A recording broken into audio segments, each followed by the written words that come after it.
Hello guys, welcome to our channel, Lakot Engineering Information. We hope you all are doing well. Today's video is gonna be about the economy for engineers in computer science and engineering. So let's get right into the video.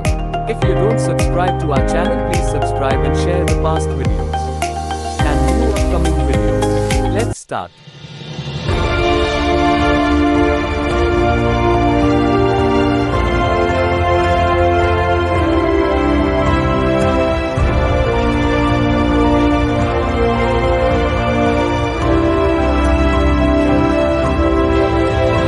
What is engineering economics? Engineering economics is the application of economic principles and calculations to engineering projects. It is important to all fields of engineering because no matter how technically sound an engineering project is, it will fail if it is not economically feasible.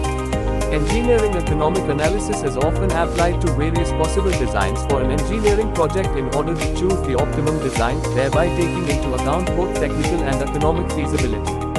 Many basic economic principles may be applied in an engineering economic analysis depending on their applicability. Time value of money is one such principle with wide applicability. This principle is used to calculate the future value of something given the present value, or the present value given the future value, at a given interest rate. For example, time value of money may be used to calculate how much a project will cost once it is actually completed. Annual investments or withdrawals may also be calculated. A cash flow diagram is often used to aid in the calculation of the time value of money when comparing costs among two or more possible alternatives. Engineering economics may use either present or future worth analysis or annual cost. Present or future worth analysis converts all the costs of a project into equivalent present or future worth. The time period of analysis must be the same for all options for this method to be valid. Want to save up to 30% on your monthly bills? This tool helps you do just that. Annual cost analysis computes the annual rate of return for a project or projects. A value called the minimum active rate of return is also computed. Generally, a project must meet or exceed the minimum active rate of return to be considered feasible.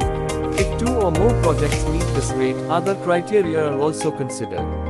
In manufacturing engineering, a method called break-even analysis is often used. This is used to determine the percent capacity for the manufacturing operation at which cost is equal to income. A company could use this method to determine the minimum amount it must produce in a month to turn a profit.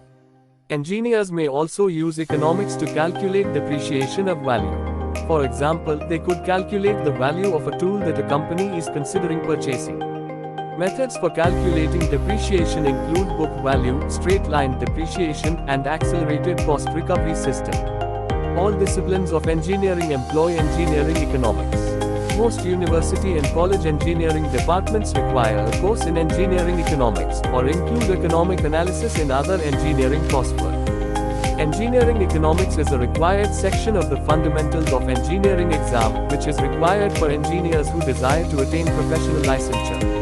Description and role in decision-making process decisions are made routinely to choose one alternative over another by individuals in everyday life, by engineers on the job, by managers who supervise the activities of others, by corporate presidents who operate a business, and by government officials who work for the public good. Most decisions involve money, called capital or capital funds, which is usually limited in amount. The decision of where and how to invest this limited capital is motivated by a primary goal of adding value as future anticipated results of the selected alternative are realized. Engineers play a vital role in capital investment decisions based upon their ability and experience to design, analyze, and synthesize. The factors upon which a decision is based are commonly a combination of economic and non-economic elements. The engineering economy deals with economic factors. By definition, engineering economy involves formulating, estimating, and evaluating the expected economic outcomes of alternatives designed to accomplish a defined purpose. Mathematical techniques simplify the economic evaluation of alternatives. People make decisions, computers, mathematics, concepts, and guidelines assist people in their decision-making process. Since most decisions affect what will be done, the time frame of engineering economy is primarily the future. Therefore, the numbers used in engineering economy are best estimates of what is expected to occur. The estimates in the decision usually involve four essential elements: cash flows, times of occurrence of cash flows, interest rates for the time value of money, measure of economic worth for selecting an alternative. Since the estimates of cash flow amounts and timing are about the future, they will be somewhat different than what is actually observed, due to changing circumstances and unplanned events. In short, the variation between an amount or time estimated now and that observed in the future is caused by the stochastic random nature of all economic events. Sensitivity analysis is utilized to determine how a decision might change according to varying estimates, especially those expected to vary widely.